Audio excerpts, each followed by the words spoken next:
할렐루야. 네, 오늘도 하나님의 말씀으로 주의 성령으로 충만한 저와 여러분 되시기를 주님의 이름으로 축복합니다.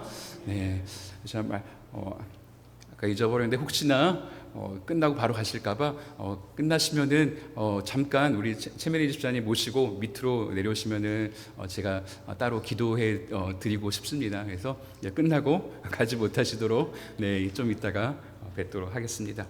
자, 우리가 창세기부터 지금 쭉 보고 있어요. 그래서 창조 보았고요.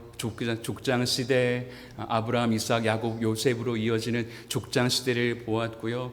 또 이제 애굽의 노예 시대로 흘러갔고, 그 다음에 또 정복 시대가 있었고, 여호수아, 그 다음에 사사 시대를 이제 지나서 오늘은 바로 그 왕정 시대로 들어가는 그 앞에 있습니다. 그래서 사무엘을 마지막으로 사사 시대가 끝이 나는 거예요. 그래서 오늘 사무엘상 8장에 보면은 이제 그 전환점을 우리가 보고 있습니다. 어떻게 이 사사 시대에서 왕정 시대로 이렇게 전환이 되는지 우리가 본문을 통해서 볼 수가 있는데, 이것은 단순히 그냥 이스라엘의 어떤 제도가 바뀌었다 이런 문제가 아니라 더 큰 교훈을 우리에게 주는 그런 말씀인데요. 여기서 우리가 중요한 질문을 던지게 되는데, 오늘 설교 제목처럼 누가 당신의 왕입니까? 이 질문을 우리에게 던지게 하는 그런 말씀이에요. 누가 나의 왕인가? 이 부분을 오늘 말씀을 드리면서 여러분이 한번 생각해 보았으면 좋겠습니다. 자, 이스라엘 백성에게는 왕이 없었어요. 여러분, 지금까지 왕이 없었습니다. 왕이 있었다고 생각하시면 안 돼요. 다른 나라들은 다 왕이 있었는데 이스라엘은 지금까지 왕이 없었어요. 나라는 계속 있었는데 왕은 없었어요. 눈에 보이는 왕이 필요하지가 않았던 거예요. 왜 그래요? 하나님께서 친히 그들의 왕이 되어주셨기 때문이에요. 그래서 하나님은 필요할 때마다, 왕은 없었지만 이 이스라엘이 그런 왕과 같은 그런 힘이 필요하고 도움이 필요할 때마다 사사를 보내셔서 그리고 백성을 구원하시고 이스라엘 백성들을 그렇게 보호해 주시고 인도해 주셨습니다. 그래서 바로 앞에 사무엘상 7장에 보면은 그때도 블레셋이라는 나라가, 블레셋이라고 하는 족속이 이제 이스라엘에 쳐들어오는 거예요. 이스라엘을 쳐들어올 때에 하나님께서 어떻게 해주셨는가? 그냥 우리 군대가 필요하니까 우리가 징병을 하자 이렇게 해서 군대를 세워서 이렇게 싸우게 한 것이 아니라 하나님께서 큰 우레를 내리셔서 이 블레셋을 전멸시키고 이렇게 이스라엘을 도와주시고 보호해 주신 것을 볼 수가 있습니다. 그런데 오늘 본문에서 그 하나님께서 도우시고 역사하신 것을 경험한 그 직후에 오늘 본문에 보면은 이스라엘의 장로들이 이 사무엘에게 찾아오는 거예요. 찾아와서 무슨 이야기를 하냐면 왕을 세워달라고 요구하는 거예요. 왕을 세워달라고. 이것은 사무엘에게도 그렇고 하나님 앞에서도 굉장히 충격적인 요구였습니다. 왜 이 사람들은 왕을 요구했을까요? 이유가 있지 않았을까요? 왜 갑자기 왕을 요구하고 나선 것인가? 그들에게도 나름대로 이유가 있었습니다. 그 이유를 먼저 한번 살펴보도록 할게요. 자, 이유를 왜 왕을 원했을까? 이 부분을 먼저 우리가 한번 생각해 볼 거예요. 자, 우리 1절 말씀 같이 한번 읽어볼게요. 시작. 사무엘이 늙음에 그의 아들들을 이스라엘 사사로 삼으니, 3절도 읽겠습니다.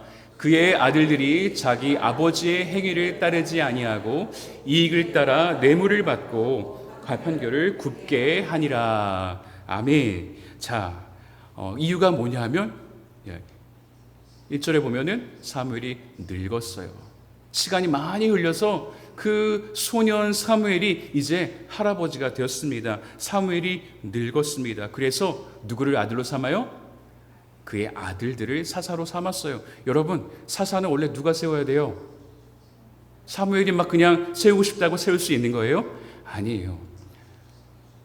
사사는 하나님이 세우시는 거예요. 하나님의 영이 임한 자가 사사가 되는 거예요. 그런데 사무엘이 늙음에, 나이가 든 것도 있겠지만 늙으면서, 이것은 이 사무엘의 영적인 상태를 보여주는 것이기도 합니다. 사무엘이 영적인 분별력이 조금 조금 떨어졌던 것 같아요. 그래서 그의 아들들을 임의로 이스라엘의 사사로 세웠습니다. 그랬더니 어떻게 돼요? 아버지의 행위를 따르지 아니하고 이익을 따라서 뇌물을 받고 판결을 굽게 하니라. 정직하게 하지 아니하고 그냥 뇌물을 받고서 뇌물 준 사람 그 편에 서서 그렇게 판결을 굽게 했다라는 거예요. 사무엘은 여러분 훌륭한 사람이었지만 그의 아들들은 아버지의 길을 따르지 않았습니다. 돈을 따라서 움직였고 뇌물을 받고 재판을 공정하지 않게 했어요. 그래서 백성들이 봤을 때 어땠겠어요? 눈에 다 보이겠죠. 눈에 다 보이는데 앞으로 이제 사무엘이 죽으면 이 나라가 어떻게 될 것인가 굉장히 불안했을 것입니다. 그래서 저런 아들들이 우리를 다스리면 어떻게 될 것인가. 그래서 왕을 요구했던 거예요. 충분히 그들의 심정이 이해가 갑니다. 그러나 여기서 우리가 기억해야 될 것이 있어요. 여러분 지금까지 이스라엘을 지켜온 것 누구였습니까? 하나님이었어요. 근데 이 백성들은, 이 장로들은 누구였다고 생각한 거예요? 사무엘. 지금까지 사무엘이 이스라엘을 지켜온 것이 아니었는데 하나님께서 지금까지 사무엘을 통해서 이스라엘을 지켜주셨던 것인데 이 이스라엘 백성들이, 이 장로들이 사무엘을 보았던 거예요. 하나님께서는 겁이 많았던 기드온을 통해서도 이스라엘을 구원하셨어요. 하나님은 정말 연약한 것들이 많았던 삼손을 통해서도 이스라엘을 구원하셨습니다. 사람이 약하다고 해서 하나님까지도 약한 것일까요? 아니에요. 하나님의 일꾼이 부족하다라고 해서 하나님의 능력까지 부족한 것이 아니라는 거예요. 그래서 우리가 하나님 앞에서 이런저런 일을 할 수 있는 것 아닙니까? 우리가 이거에 대한 확신이 없으면, 이러한 믿음이 없으면 우리 하나님 앞에서 우리는 아무것도 할 수 없는 거예요. 그러나 우리는 약하지만 하나님이 강하시기 때문에 우리는 그럼에도 불구하고 하나님 앞에서 주의 일을 감당할 수 있는 것입니다. 자, 이스라엘에게 가장 안전한 길은 완벽한 사람을 찾는 것이 아니라 하나님을 계속 왕으로 믿고 의지하는 것이었습니다. 그런데 이 사실을 몰랐던 거예요. 자, 그럼 두 번째 이유는 무엇일까요? 두 번째 이유는 5절에 나오는데요. 같이 한번 또 읽어볼게요. 시작. 그에게 이르되 보소서 당신은 늙고 당신의 아들들은 당신의 행위를 따르지 아니하니 모든 나라와 같이 우리에게 왕을 세워 우리를 다스리게 하소서 한지라. 아멘. 자, 여기서 중요한 말은 모든 나라와 같이.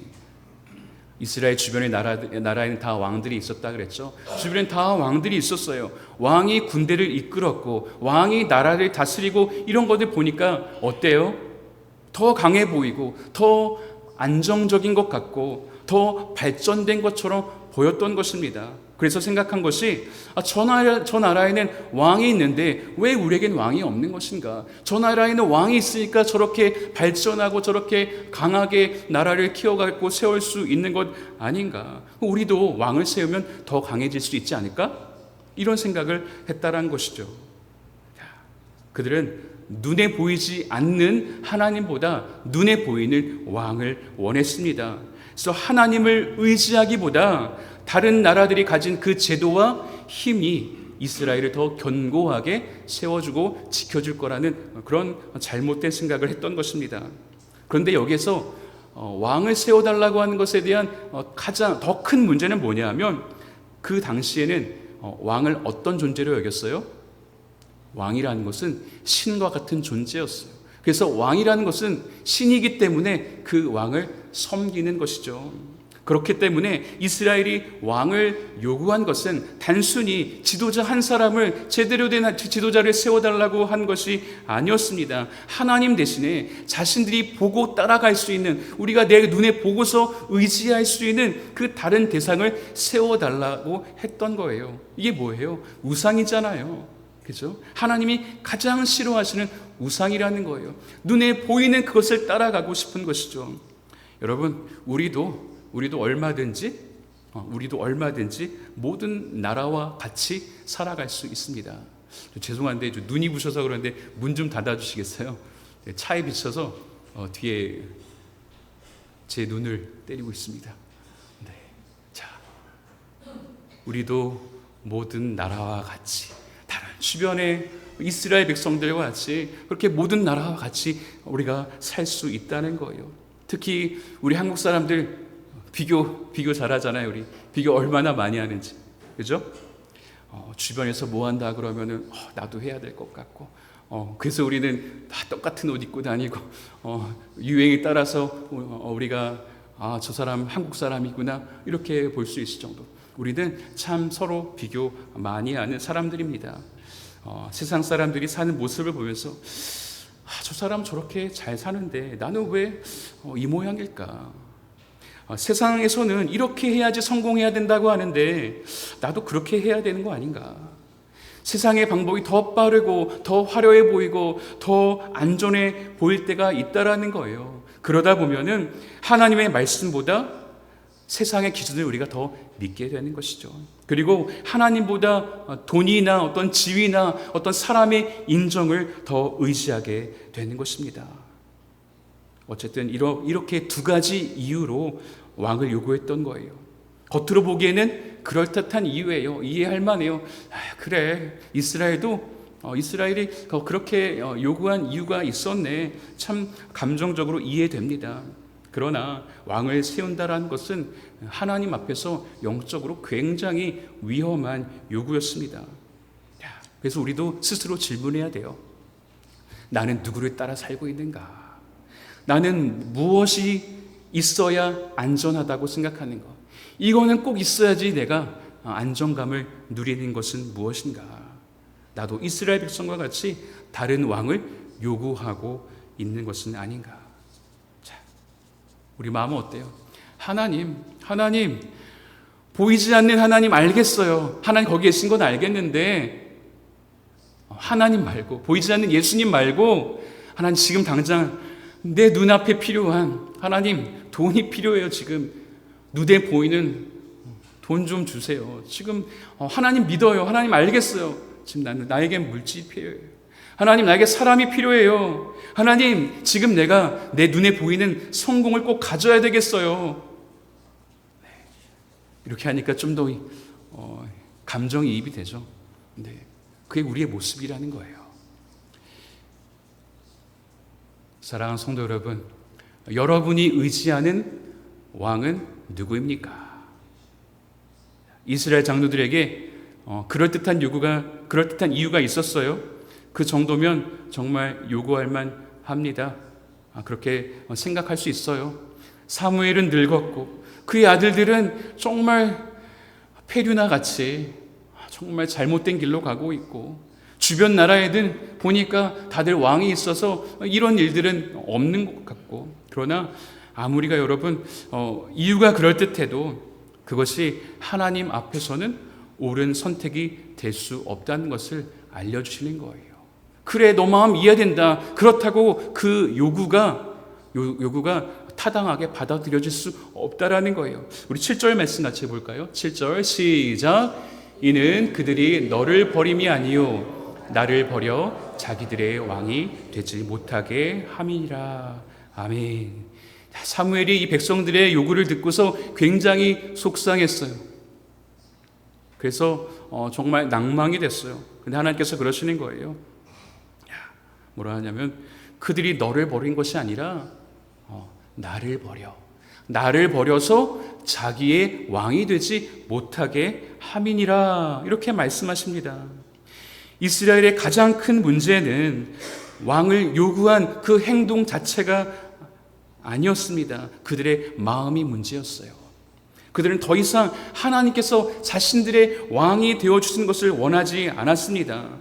하나님께서 이 애굽에서 종살이하던 이스라엘 백성들을 구원해 주셨어요. 광야에서 만나와 메추라기로 먹여 주셨습니다. 그리고 약속의 땅 가나안 땅으로 인도해 주셨어요. 적들이 공격할 때마다 기적적으로 이스라엘 백성들을 보호하시고 그 적들을 물리쳐 주셨습니다. 그런데도 이 이스라엘은 하나님을 믿기보다 눈에 보이는 왕을 원했던 거예요. 그래서 하나님은 왕을 요구하는 이 백성들에게 앞으로 왕이 세워지면 어떠한 일이 일어날지를 보여주세요. 그래, 네가 그렇게 왕을 원한단 말이지? 왕이 세워지면 너희들에게 어떠한 일이 일어났는지 내가 가르쳐 줄게. 그러면서 11절부터 17절, 18절까지 계속 쭉 나열하면서 이야기하시는 거예요. 자, 왕이 세워지면 너희들의 아들들을 빼앗아 갈 거야. 너희들의 딸들을 빼앗아 갈 거야. 너희들이 열심히 일해서 번 거, 그런 너희 곡식들, 그런 곡물들 10분의 1씩 바치게 될 거야. 그리고 너희들이 양떼 있지? 양떼의 11조도 드리게 거기에 왕에게 왕이 거두어 갈 것이다. 이런저런 이야기를 쭉 하나님께서 하시는 거예요. 왕이 세워지면 너희들이 그렇게 될 거야. 그리고 18절에 결정적으로 이 말씀을 주시는 거예요. 시작. 그날에 너희는 너희가 택한 왕으로 말미암아 부르짖되 그날에 여호와께서 너에게 응답하지 아니하시리라 하니. 아멘. 자신들을 지켜줄 거라고 믿었던, 그래서 왕을 요구했는데 그 믿었던 왕이 오히려 그들을 힘들게 할 것이라고 말씀하시는 거예요. 안정을 줄 것이라고 믿었던 것이 오히려 고통의 원인이 될 것이다 말씀하시는 것입니다. 하나님보다 더 의지하는 것은 결국 우리를 자유롭게 하지 못해요. 여러분, 돈을 왕으로 삼으면 계속 돈에 끌려다니는 거예요. 돈 때문에 늘 불안해지는 것입니다. 사람의 인정을 왕으로 삼는다면 사람의 말과 평가 때문에 계속 흔들리는 거예요. 이쪽으로 하면 이쪽으로 하고 저쪽으로 하고 치우치게 됩니다. 자녀를 내 삶의 가장 중요한 존재로 삼으면 자녀의 조그만 변화에도 내 삶이 무너졌다가 좌충우돌 흔들리는 것입니다. 성공을 왕으로 삼으면 여러분, 그것을 이루었을 때에 만족할 수 있을까요? 만족하지 못하는 거예요. 결국 무엇입니까? 우리가 왕으로 삼은 것이 결국에는 우리를 다스리게 된다라는 거예요. 돈에 매이고 건강에 매이고 자녀에게 매이고 그게 바로 우리의 우상이 된다라는 것입니다. 그래서 하나님을 우리의 왕으로 모시고 살라고 성경은 우리에게 이야기하는 거예요. 그거 가지고 안 돼. 돈이, 자녀가, 성공이, 그러면 평안할 줄 알았지? 그것 때문에 너희들이 더 어려워질 거야. 그것으로 너희들이 안정감을 누리지 못해. 나를 왕으로 삼아야 돼. 이렇게 이야기하는 거예요. 하나님은 우리가 하나님만을 우리의 왕으로 모시고 살기를 원하십니다. 그렇다면 하나님을 왕으로 모시고 사는 것은 어떤 의미인가? 우리가 이것을 생각해 봐야겠죠. 왕으로 모시고 산다는 건 뭐지? 네.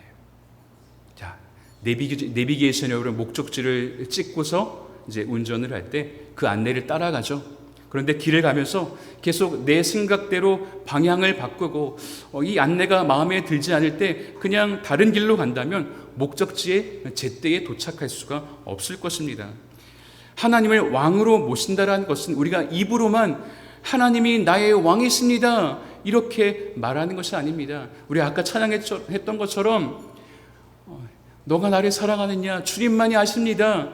우리가 입술로만 고백해서는 안 된다라는 거예요. 중요한 선택 앞에서 중요한 선택이 주어졌을 때에 우리가 하나님의 말씀을 따르고 내 생각과 하나님의 뜻이 다를 때에 내 생각을 과감하게 내려놓고 하나님의 뜻을 따라갈 수 있는 것, 그 뜻에 내 삶을 맡기는 것, 이것이 바로 하나님을 나의 왕으로 모시는 거예요. 이것이 바로 내가 예수님 사랑합니다 라고 하는 그런 고백이라는 거예요. 그런데 하나님께서 우리 삶의 왕이 되신다고 해서 여러분 모든 일이 우리가 원하는 대로 이루어지지는 않더라고요. 그럼 너무 좋겠는데 내 생각대로 내 계획대로 일이 쫙쫙 잘 풀리는 건 아니에요. 어려움이 모두 사라지는 것도 아닙니다. 그러나 하나님께서 왕이 되시면 어떤 일이 나냐면 어려움 속에서도 우리가 하나님이 우리와 함께 하심을 우리가 느끼는 거예요. 아, 내가 혼자가 아니구나. 이 어려움 가운데 하나님께서 나를 버려두신 것이 아니구나. 그것을 깨닫게 됩니다. 하나님께서 붙들어 주시고 감당할 힘을 주시며 결국에는 선한 길로 인도해 주신 것을 우리가 경험하게 되는 것입니다. 여러분, 그래서 우리가 기도하잖아요. 그죠? 기도는 하나님을 우리의 왕으로 인정하는 고백입니다. 그렇잖아요. 우리가 문제가 없을 때 아무 일도 일어나지 않는데, 혹은 내가 모든 것들을 충분히 감당할 수 있다라고 생각할 때 우리 기도하지 않잖아요.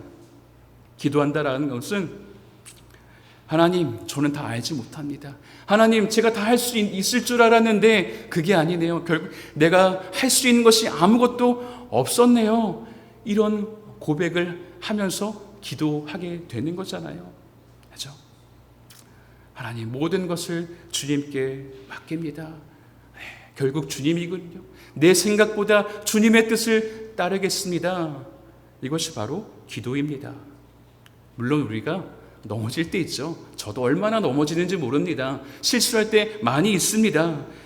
때로는 우리가 잘못된 선택을 하고서 넘어질 때가 많이 있습니다. 우리가 잘못된 선택을 했을 때에 물론 우리가 그 선택 때문에 책임져야 될 그런 부분이 있고, 또 그것 때문에 아픔을 우리가 겪을 수 있지만, 우리가 회개하고 돌아올 때에 하나님께서 결코 외면하지 않으시는 거예요. 하나님 앞에 회개하고 돌아갈 때에 하나님께서 우리를 버리지 않으시는 거예요. 실패를 딛고 다시 일어서서 우리가 하나님의 선을 이루어가게 하시는 것입니다. 로마서 8장 28절에 보면 이렇게 말씀하세요. 같이 읽어볼게요. 시작. 자, 곧 그의 뜻대로 부르심을 입은 자들에게는 모든 것이 아멘. 자, 이 말씀은 우리가 어떤 선택을 해도 괜찮다라는 게 아니에요. 내가 잘못 선택해도 하나님이 알아서 선을 이루어 주시겠지. 그게 아니라는 거예요. 하나님께서 우리의 삶의 아픔과 실패까지도 헛되게 하지 않으신다라는 뜻입니다. 우리가 하나님께 돌아와서 우리의 삶을 하나님 앞에 맡길 때에 하나님께서는 그 깨어진 조각까지도 모아서 결국에는 하나님의 아름다운 일들을 이루어 가시는 거예요. 사랑하는 성도 여러분, 우리는 누구나 무엇인가를 왕으로 섬기며 살아갑니다. 목사님, 저는 왕으로 섬기는 게 없는데요. 아니에요. 여러분, 누구나 다 아닌 것 같아도 왕으로 섬기는 것이 있다라는 거예요. 문제는 누가 나를 다스리고 있는가라는 것입니다. 돈일 수도 있고요, 사람들의 인정일 수도 있고요, 어떤 명예, 지위일 수도 있고요, 여러분, 나 자신일 수도 있습니다. 그래서 오늘 주님께서 우리에게 물으십니다. 내가 너의 왕이 되고 싶다. 내가 너의 왕이 되면 좋겠는데 그렇게 나를 받아줄 수 없겠니? 너가 붙들고 있는 것을 내려놓고 이제는 나를 믿을 수 없겠니? 세상의 방법보다 나의 뜻을 따를 수 없겠니? 물으시는 거예요. 여러분, 하나님을 우리의 왕으로 모시는 것이 우리 인생에서 가장 안전하고 가장 온전한 복된 선택입니다. 하나님께서 언제나 우리가 원하는 때와 방법으로 일하시지 않습니다. 그래서 때로는 우리가 기다려야 되고, 기다리는 시간이 정말 지루하고 인내하기가 어려울 때도 있습니다. 그러나 하나님은 결코 우리를 버리지 않으시고 하나님의 때에, 하나님의 그 정확한 때에 하나님의 방법으로 가장 선하게 일을 이루어 가시는 거예요. 이제 또 저와 여러분이 한 주를 또 살아갈 텐데, 눈에 보이는 다른 왕 말고 우리 예수님을 나의 왕으로 모시고 살아갈 수 있기를 바랍니다. 그래서 여러분 한번 따라해 볼까요? 이제 주님을 따르겠습니다. 이제 주님만을 의지합니다. 제 삶의 왕이 되어 주십시오. 이 고백으로 살아가는 저와 여러분 되어서 하나님의 선이 우리 한 사람 한 사람의 삶을 통해서 이루어지게 되기를 예수님의 이름으로 축원합니다. 우리 같이 기도하겠습니다. 하나님 아버지 감사합니다. 오늘 말씀을 통해 내 삶의 왕이 누구인지를 다시 한번 돌아보게 하심을 감사합니다. 오직 예수님만을 왕으로 모시며 살아가는 하나님의 사람들 다 되게 하여 주시옵소서. 우리 안에 나도 모르게 우상의 자리를 잡고 있던, 왕의 자리를 잡고 있던, 차지하고 있었던 모든 것들을 예수 이름으로 내려놓게 하시고 주님만이 나의 왕이십니다 고백하며 살아가는 믿음의 사람들 다 될 수 있도록 축복하여 주시옵소서. 감사드리며 예수님의 이름으로 기도하옵나이다. 아멘.